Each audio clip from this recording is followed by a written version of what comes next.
Muling bumwelta si Palace Press Officer Undersecretary Claire Castro laban kay Vice President Sara Duterte. Kaugnay sa mga akusasyon nito na kumu-question sa integridad at kredibilidad ng Independent Commission for Infrastructure. Sa isang pahayag, diretsahang pinuna ni Yusek Castro ang umano'y mga walang basihang pahayag ni VP Sara na layong sirain ang integridad ng mga taong nasa likod ng investigasyon sa ilang isyu ng katiwalian. Sinabi ni Yusek Castro, kaawa-awa ang mga taong parte ng gobyerno pero hindi nakakatulong sa bayan. Mas lalong kaawa-awa ang mga inihalal bilang public servant pero puro haka-haka lang ang sinasabi para lang makapanira. Binanggit din ni Castro ang umano'y kakulangan ni Vice Presidente sa paghaharap ng totoong ebidensya. Binigyang diin ni Castro na ang mga tahitahing kwento ni VP Sara ay walang halaga at hindi dapat iniintindi pa. Dagdag pa ni Castro, tila may itinatago si VP Sara kung kaya't sinusubukang sirain ang integridad ng ICI. Ang tanong ni Yusek Castro, may kinatatakutan ba siyang mabunyag sa ginagawang investigasyon? Bakit pilit niyang sinisiraan ang ICI? Ipinagtanggol din ng opisyalang ICI at iginiit na ang mga miyembro nito ay pawang mga eksperto at walang bahid ng politika. Tandaan natin, ang mga miyembro ng ICI ay puro eksperto, may integridad at hindi mga politiko. Hindi sila basta-basta matitinag ng paninira. Pahayag ni Castro. Sa naging pahayag ni VP Sara, hindi na umano kailangan ng ICI, lalo at may kapangyarihan umano ang Office of the President, lalo at may mga resources ito para ikasa ang case build-up laban sa masangkot sa katiwalian. Iginiit ni VP Sara na ginagawa lamang umano ang Independent Commission for Infrastructure or ICI upang bigyang lehitimasyon ang nais na naratibo ng pamahalaan kaugnay ng isyu ng korupsyon sa mga proyekto ng infrastruktura. How do you assess the ongoing investigation so far of the ICI? Unang-una sir, hindi ko po alam kung bakit meron pa investigation ang ICI. Kasi napakadali naman nun eh. Ilan po ang confidential, ilang bilyon ang confidential funds ng Office of the President. Sila lang sa loob ng kanilang opisina magagawa nila na mag-case build-up gamit ang resources ng Office of the President. At i-file nila yun, diretso, sa ombudsman o kung saan man na korte. Pero bakit kailangan pa niyang magbukas ng ICI, ng komisyon? Bakit kailangan pa niya magbukas ng komisyon? Paniwala ko, at sa basa ko, sa tingin ko, sa ginagawa niya, gusto niya magbukas ng ICI, tapos, syempre, dahil hindi naman natin alam ang usap-usapan doon sa ICI, in fact, meron na nga umalis doon sa ICI dahil ang pakiramdam niya ay kinokontrol yung investigasyon. Nagbukas sila ng ICI para kung ano man yung investigation report ng ICI, yun na yung official na kwento ng nangyaring corruption. At yun ang i-feed nila sa mga tao at sasabihin nila na ito yung kwento at ito yung mga kailangan natin gawin, mga responsible. That way, ikaw na tao, ikaw na mamamayan, hindi mo na ma-dispute, hindi mo na ma-kontra yung results dahil sasabihin niya, hindi, legitimate yan. Nagawa ako ng komisyon, nag-imbestiga ang komisyon, merong lumabas na commission report. So paniwala ko, nililegitimize nila yung kwento na gusto nilang lumabas. Mga clear, ito, mukhang bago na naman to. Okay? Panorin natin ha. Kasi, kung wala kang tinatago, di ka naman matatakot magpa-imbestiga, di ba? At hindi mo sisiraan ang anumang institusyon. Kumbaga, tatawanan mo lang sila, ingitian mo kasi ready ka for an investigation. Pero kapag ka medyo sabit ka, uunahan mo siraan ito. That's normal eh. Una mo siraan ito para kung ano man ang ilabas nito. Pero, kung feeling mo maaapektuhan kayo ito, sisirain mo na to. Sisirain mo yung integridad nito. Para wala maniwalang tao. Di ba, Zera Force? Cereza Force. Di ba? So, mukhang ito yung ginagawa ng Vice Presidente. Sisiraan niya para ang tao maniwala sa kanya at hindi na maniwala sa ICI. Bakit?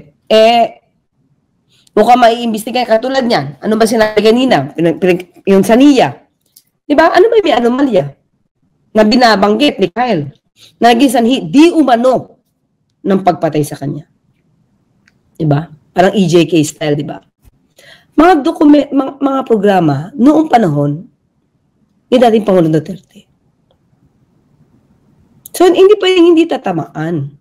Sa dami-dami ng ginawa ng build, at iyan ang talagang binuhusan ng pondo, yung Davao Region, binuhusan ng pondo, kaya nga namayagpag yung CLTG saka yung Alfredo Builders namayagpag sa Davao Region. Binuhusan ng pera Build.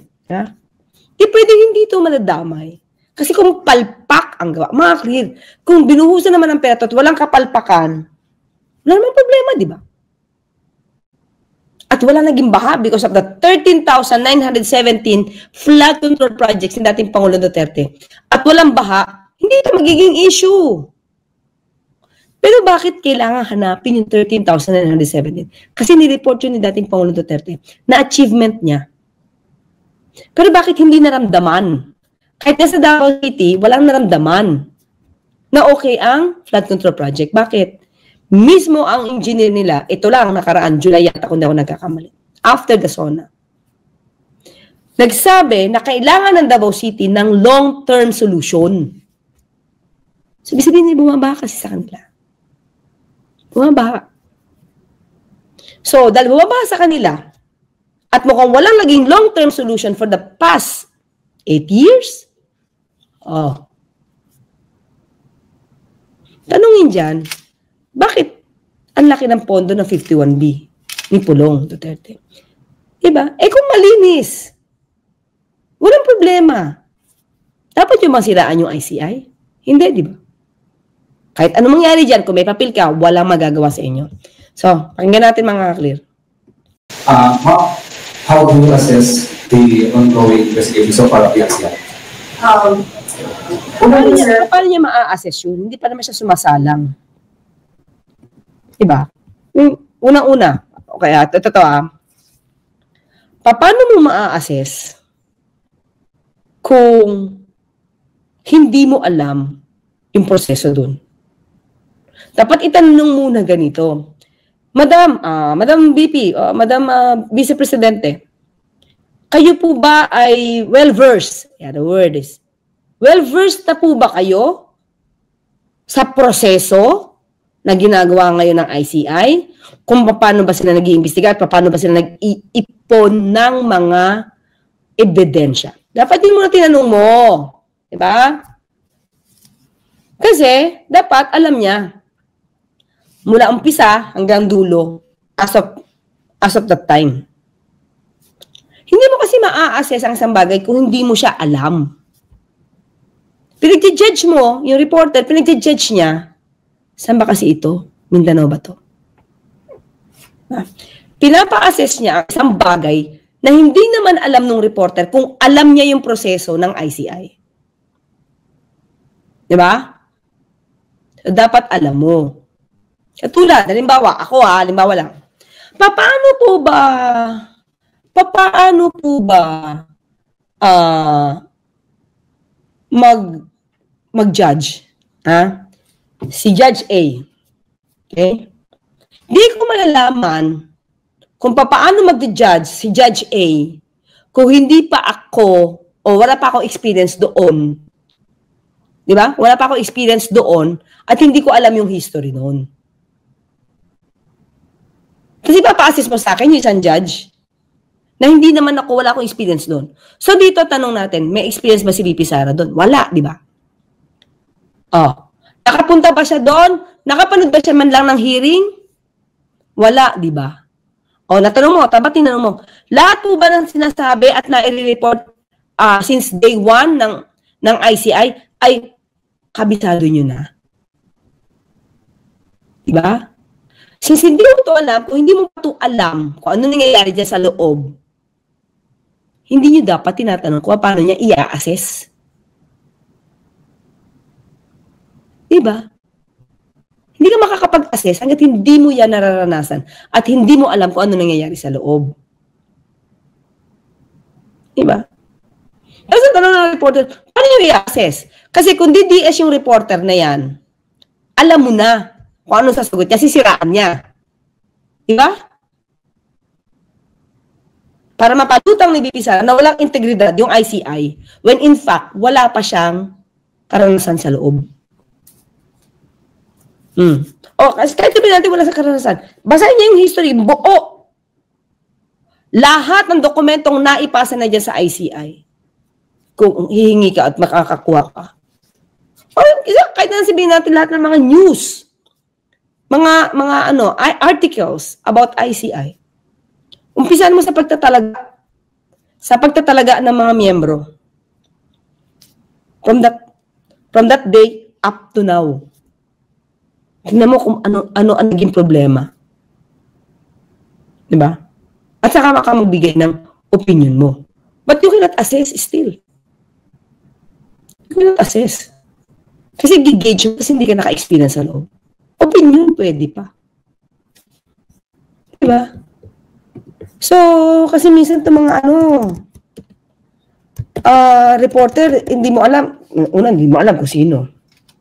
Diba?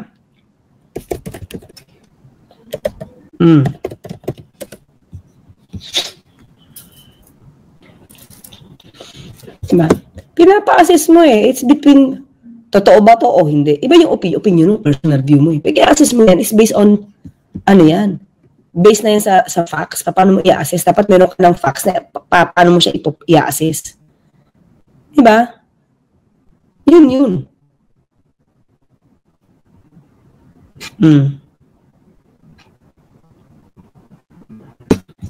Meron ka ng nahawakan na anumang facts yan. Hindi lang yung opinion mo sa nakikita mo. Diba? Okay. Tuloy tayo. Hindi ko alam kung bakit naman investigation ang ICI. Diba? O nga, umpisa pa lang. Hindi niya alam bakit merong investigation ng ICI. Diba? Kung umpisa pa lang, hindi niya na alam kung bakit may investigation ng ICI, paano pa siya makakapag-assess? Diba?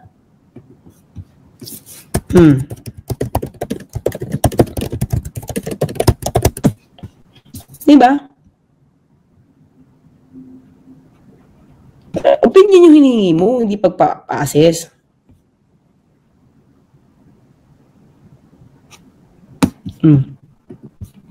Kasi napakadali naman yun eh. Ilan po ang confidential, ilang billion ang confidential funds ng Office of the President. Sila... Ano daw? Ulit. Hindi ko po alam kung bakit meron pa investigation ang ICI. Kasi napakadali naman yun eh. Ilan po ang confidential, ilang billion ang confidential funds ng Office of the President. Sila lang sa loob ng kanilang opisina, magagawa nila na mag-case build up. Ha? Teka lang, mga kaklir. We're talking about case build up, ha? Ilang cases na ba ang nasampa ni VP Sara using her confidential funds? Sabi niya, madali lang, di ba? Sabi niya, madali lang. Nakapag-case build up ka na ba? Case Saldico. Kasi binibitangan niya yung Sunwest about the laptop. At sino-sino ang involved doon sa laptop na yon na panahon ng iyong ama? Diba? Parang andali lang sa kanya mag-imbestiga. Ang tanong natin, may nasampa na ba siyang kaso? Using her confidential funds. Di ba? Ang tanong ko mga kaklir, si Bibi Sara ba nakatungtong ng korte? Ever? Supreme Court, yes. Kasi parang pagkakasayata niya, dumaan siya sa Supreme Court. Pero naamapatay minis trial. Dumaan ba siya sa pagta-trial? Litigation. Ha? Naging trial lawyer ba ito? Kasi kung hindi niya alam. Kung hindi, mga kaklira, hindi niya alam ang proseso kung paano ikaw gagawa ng isang complaint.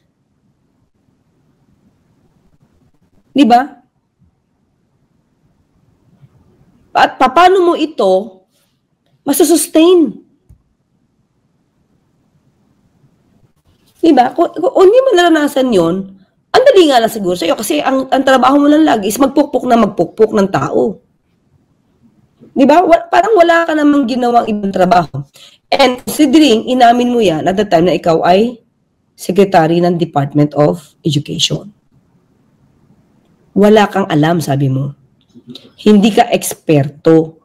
Kaya ang nangyari, hinayaan mo lang yung mga tao mong mag-review. Hindi mo nga yata na-review kahit isang word doon. Hinayaan mo ang tao mong mag-review dahil wala kang alam. Kaya ang ginawa mo lang, kung saan ka eksperto, ay magpukpok ng mga taong gagawa ng trabaho for you. Diba? Kaya ang dali magsita niya. Kasi hindi siya yung katrabaho nun. Mga kaklita natin, sino-sino ba ang miyembro ng ICI? Isang engineer, ekspertong engineer. Di lang engineer, eksperto. Babe Singson. Sa forensic accounting, mga kaklita, Ma'am Rosana, may alam ka ba sa forensic accounting, VP Sara? Yun na lang, yung tatlo na lang na alam ng tatlo. Kung kaya mo, 3-in-1, isa ka lang. Lahat ng expertise na dapat alam mo para makapagsita ka na ganyan.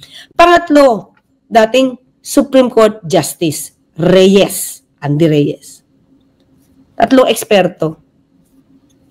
Tapos sabi mo, ang daling mag-case build up?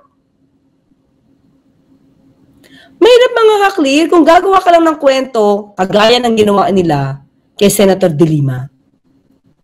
Nagpakulong, nag-case build up, kunwari, gumawa ng ebidensya. Diba? May Grace Piatos, Tempura, Chippy. Kung hindi yan magiging totoo, mahuhulit na peke. Kaya sabi niya na case build up agad? Mga ka-clear. Hindi ko alam saan nanggagaling ang opinion ng Vice Presidente pagdating dito. Diba? Hindi ko alam kung nakapagsampa siya ng kaso ever as DepEd Secretary.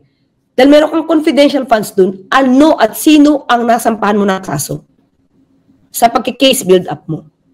Dapat meron, di ba? Dapat meron.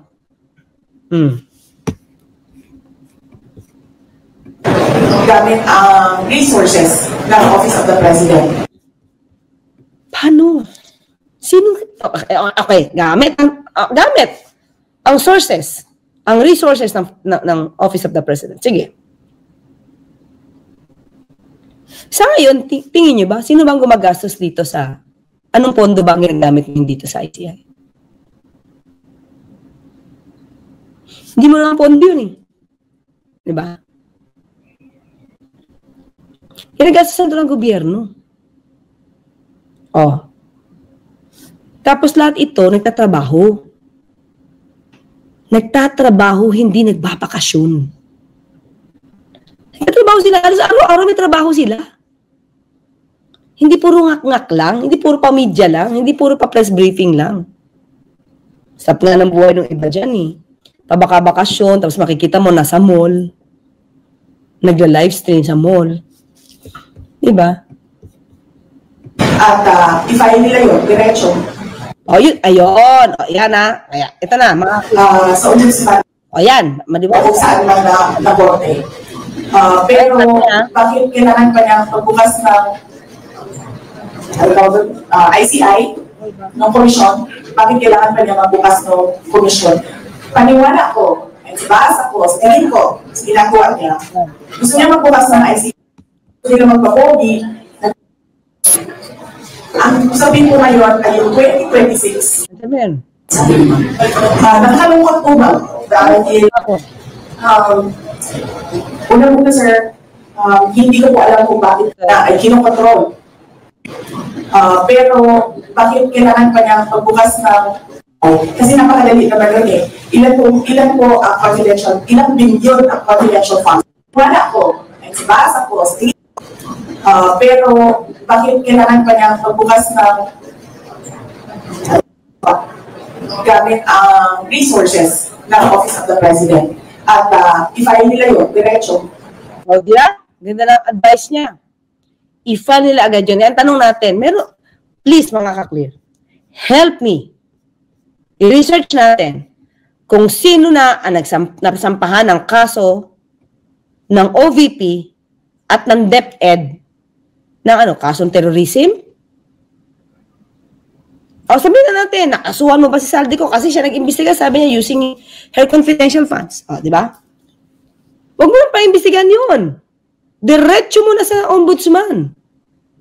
Kasi sabi mo na imbestigahan na eh. Gamit ang milyones mong confidential funds. Oh. Pero tandaan natin ang clear. COA pa lang. Na-flag na ang laptop na yan. COA pa lang. Tapos may kaso natin ito. Diba? May kaso na rin ito sa ombudsman. Pero hindi naman ikaw nagkaso nun eh. Diba? Tignan natin na. The Office of the Ombudsman has ordered the filing of graft and falsification complaints against Education Secretary Leonor Briones, July 11, 2025. Hindi sa ito galing. Mga ka-clear, hindi galing sa kanya. Diba? At least, si Senator Amy, nung gusto niya sampahan ng kaso, sila Ombudsman Boying, siya ang nagpadala. Diba? Siya nagdala. Oh, siya. Ay, ang internet ko, humihina na naman. Diba? So, sampahan mo ng diretso si Saldico. O bakit si Saldico wala pang kaso? Ikaw ang nagkapag-imbestiga nun. Diba, mga ka-clear? Ikaw nag-imbestiga nun using your confidential fund. Si Saldico wala pang kaso. Kung yan ang iyong ang sinasabi mo, using your confidential funds, dapat nag-case build up ka na, sinampahan mo ng kaso dapat si Saldico noon pa. Diba? Noon pa. Oh. Sa ombudsman kung saan man na korte. Pero bakit kailangan pa niya magbukas ng ICI, ng komisyon? Bakit kailangan pa niya magbukas ng komisyon? Paniwala ko. Oh, di ba? Ito, haka-haka na naman niya to. Mga ka-clear. Bakit kailangan niya pang magbukas ng ICI? Mga ka-clear. Nung nga may ad hoc committee eh. Diba? Pero diba, ang sabi, ito, problema kasi kay VP Sara talaga, hindi alam yung kwento eh. Kaya sabi ko, paano niya maa-assist to? Diba may ad hoc committee kinreate ang Pangulo? Right? Sino bumubuo nun? DepDev, DBM, DILG, yung mga regional offices. Ng DPWH kasama, syempre, investigan yan. Sa kanang DepDev, sa DBM, DILG, regional, ad hoc. Ano sigaw ng tao, mga clear? Sige. Ano sigaw ng tao? Kaya sabi natin, walang alam si VP Sara dito eh. Bakit daw kailangan mag-create? Alamang hindi niya ito alam kasi baka nasa abroad siya. Ano sigaw ng tao? Dapat independent. Hindi dapat sakop ng Pangulo. Hindi dapat ang executive, ang DPWH, ang nag-iimbestiga niyan dahil sila yung involved. So, anong ginawa? O, di ba maingay dati? Si Mayor Magalong, dapat independent commission and he was willing to be the lead investigator. Kahit mayor. Tanganin mo. Supporter niyo naman yun eh. Tanungin niyo, si Mayor Magalong.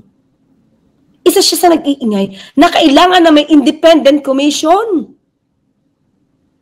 O, tapos sabi niya, yan nga eh, hindi ko alam bakit nag-create. See? That's the point. Kaya nga sabi ni ma'am kanina sa AFP spokes. Diba? We choose service than slander or over slander. Kabaliktaran ito eh, kay Bibi Sara. She chooses slander over service. Diba? Ay siya, alam mo. Samantalang ang tao, ang nagsabi, sa pangunguna pa nga rin ni Mayor Magalong, na kailangan ng independent commission, yung hindi hawak ng executive, para malinis ang pag-iimbestiga. See? Yan yung problema sa nagsasalita tapos hindi alam eh. Basa ko, sa tingin ko, sa ginagawa niya. Basa niya lang to. Hindi ko nga alam bakit importante yung basa niya eh. Eh, hindi naman niya alam yung totoo. So, paano ka makakapagbigay ng magandang opinion kung hindi mo naman alam ang punot dulo nito? Gusto niya magbukas ng ICI, tapos, syempre, dahil hindi naman natin alam ang usap-usapan doon sa ICI. Oh, see? Di ba? Sabi si mga Cliff. Wala kasi siyang alam kung ano nangyayari sa loob. As a vice president, pwede ka naman pumunta if you want. Diba? Hindi na siya talaga open sa media kasi nga ayaw maging parang circus na konti nabintangan, diba? Nabintangan, masisira na yung pangalan. Yun yung ayaw nila. Diba? Na pag magkakaroon ng trial by publicity. Gusto nila dito maayos na usapin, maayos na pag-iimbestiga at hindi din sila bombarded ng mga opinion ng tao. Diba? Pag halimbawa lang, si Bongo, si Senator Bongo, nabanggit yung pangalan. Iba't iba, troll. Magbibigay ng opinion yan. Ay, walang kasalanan yan. Ay, may kasalanan yan. Ay, walang kasalanan yan. Ang gusto ng ICI ay maging independent. Hindi sila mabubuyo ng anumang opinion. So, since hindi mo pala alam kung anong ginagawa ng ICI, tapos magbibigay ka ngayon ng iyong kaloobin, ng assessment. Diba? Sabi niya, sa tingin ko, In fact, meron na nga umalis doon sa ICI dahil ang pakiramdam niya ay kinokontrol. Hoy, hindi na naman alam ang kwento. Diba? Wala nagko-control. Referring to Mayor Magalong to eh. Umalis daw. Siya naman yung unang natakot ng sinabing iimbestigahan lang. Hindi naman iimbestigahan actually. Ibibigay lang sa legal team. Yung kanyang role. Lawyer ka naman, di ba? So dapat alam mo yung dual role, mali. Dapat sa'yo makinig ka na lang kay Atty. Jess Falsis eh. Sa kay ibang mga lawyers, di ba? Ayan, kaibigan mo naman si Atty. Hinlo. Tanungin mo. Nagbigay ng opinion dito sa Atty. Hinlo eh. Na hindi talaga pwede ang dual role. Dapat nga daw tinanong ni Mayor Magalong yung mga abogado niya. Dahil mukhang hindi siya nasabihan ng tama ng mga abogado niya. Diba? Tanungin mo si Atty. Hinlo kung bakit kailangan umalis ni Mayor Magalong. Actually, hindi naman siya pinapalis. Kaya lang, mukhang talagang time. It's high time na siya mag-resign because conflict ang role. Tanungin mo si Atty. Hinlo, kasama mo naman yun eh. Diba? Wait. Kasama mo naman yan. Okay, tuloy tayo. Nasaan ba yan? Oops. Uy, nasaan na? Nawala na. Ayun. Kabaliktad pala. Okay, tuloy. Yung investigation, nagbukas sila ng ICI para kung ano man yung investigation report ng ICI, yun na yung official na kwento ng nangyaring corruption. Tignan mo. It's a part of the complaint kung yun na maimbestigahan nila. Ba? Pero ang magje-judge pa rin yan, ombudsman or DOJ. Diba? Eh kung yun na yung nakalap nilang official na, yun lang yung nakalap nilang facts. Tingin mo, hindi tututol yung ibang mga naimbestigahan dyan? Di ba? Saka yung tao sa loob, may integridad. Wala nang politiko dun. At yun ang i-feed nila sa mga tao at sasabihin nila na ito yung kwento at ito yung mga kailangan natin gawin, mga responsible. That way, ikaw na tao, ikaw na mamamayan, hindi mo na ma-dispute, hindi mo na ma-contra yung results dahil sasabihin niya, hindi, legitimate yan. Nagawa ako ng komisyon, nag-imbestiga ang komisyon. O, di ba? Babaw, di ba, ang babaw ng pananaw ng Vice Presidente. May masasampahan, at yung nasampahan, syempre tututol sila. Gagawa sila ng sarili nilang counter affidavit. Kapag ang ICI kasi, Vice Presidente, magre-recommenda lang sila na mag-file ng kaso. At ang mag-iimbestiga talaga kung ito ay tutuloy sa korte o sa Sandigan Bayan ay ang Ombudsman at DOJ, respectively. Diba? Ang dokumento lang na maiipon ng ICI, magre-recommenda sila parang Senado. Diba? Magre-recommenda sila. Tapos, katulad ng ginawa ni Senator Amy, pabor sa inyo. Tungkol sa kidnapping. Ganun lang. Nag-imbestiga siya, pero nirekomenda niya yung kaso sa Ombudsman. So, ganun ang gagawin. Para mas mapabilis, itong dokumento, lehitimo, pirmado, lahat ng statements, nandiyan dyan.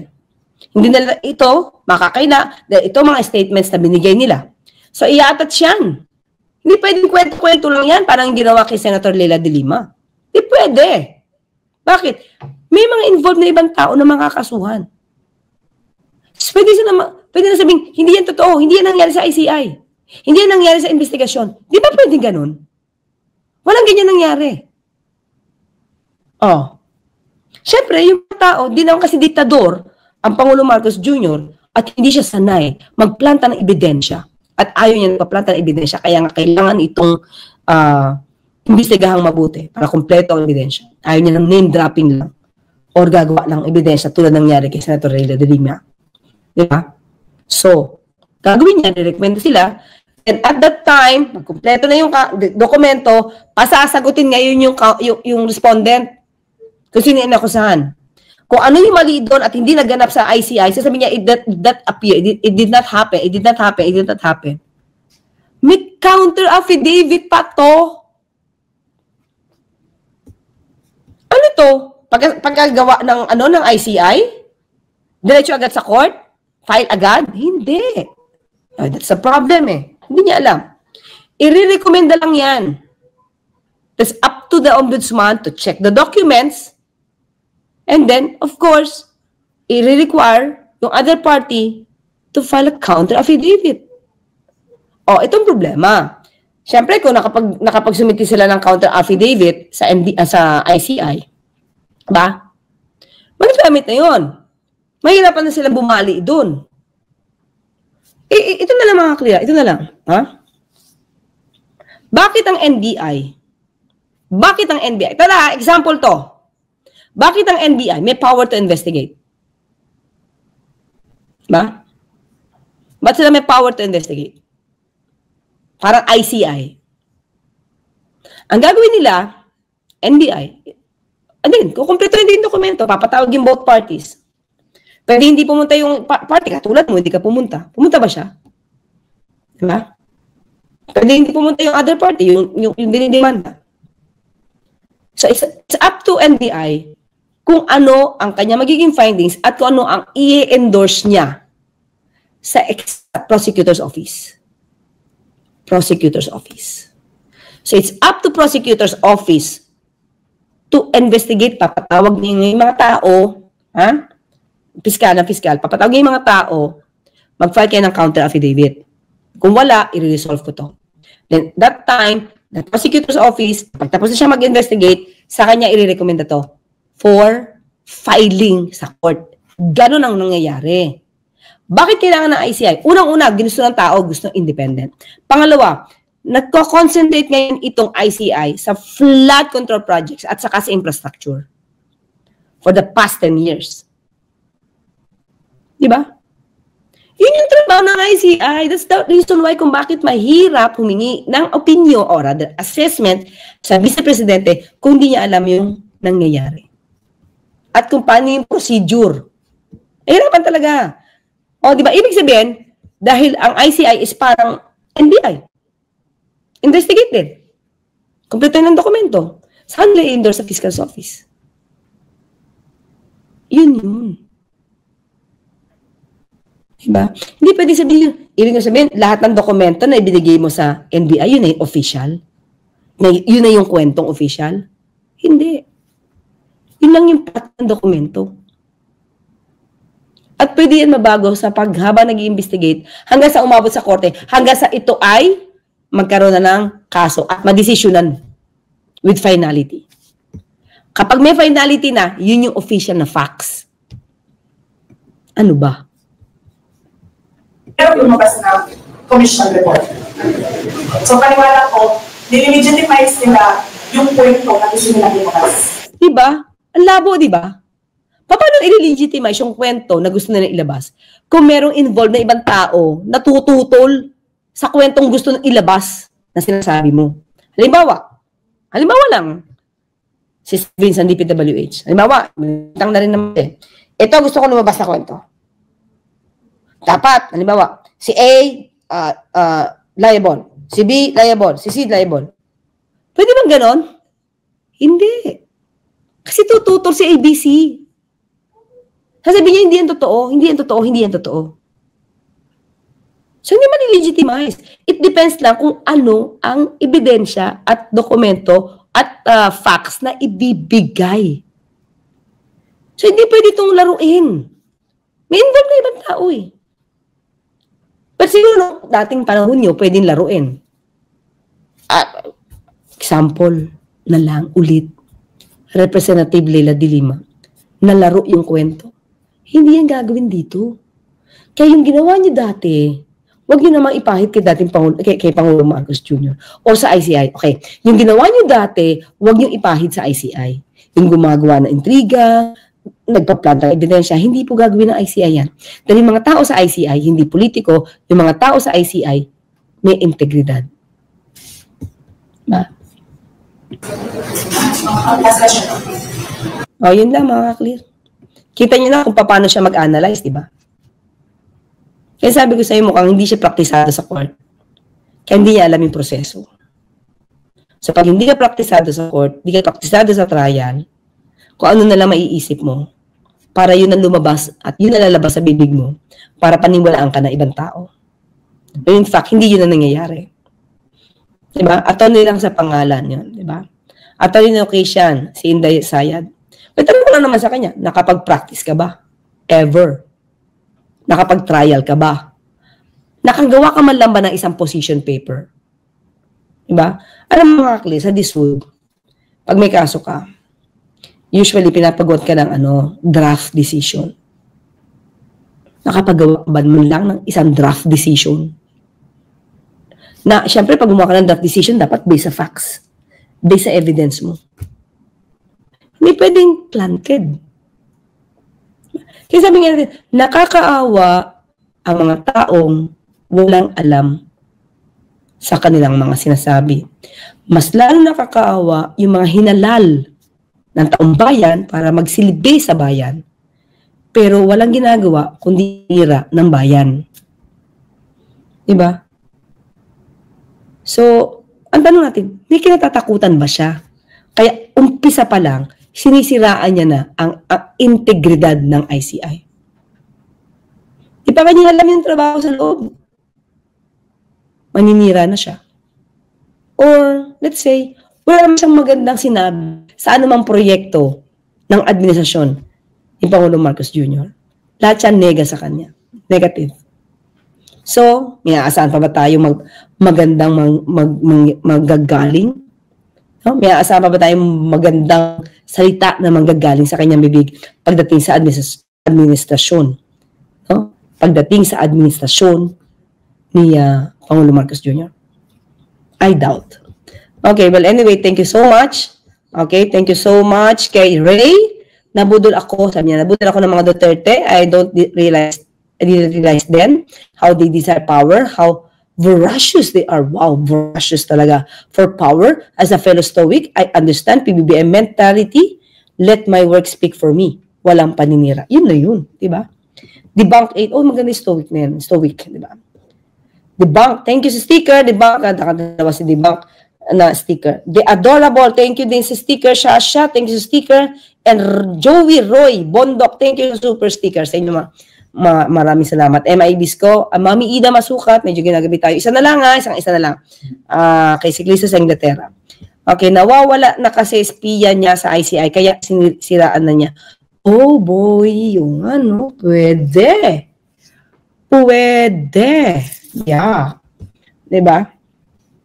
Kaya mukhang dapat tignan dito yung GHOST.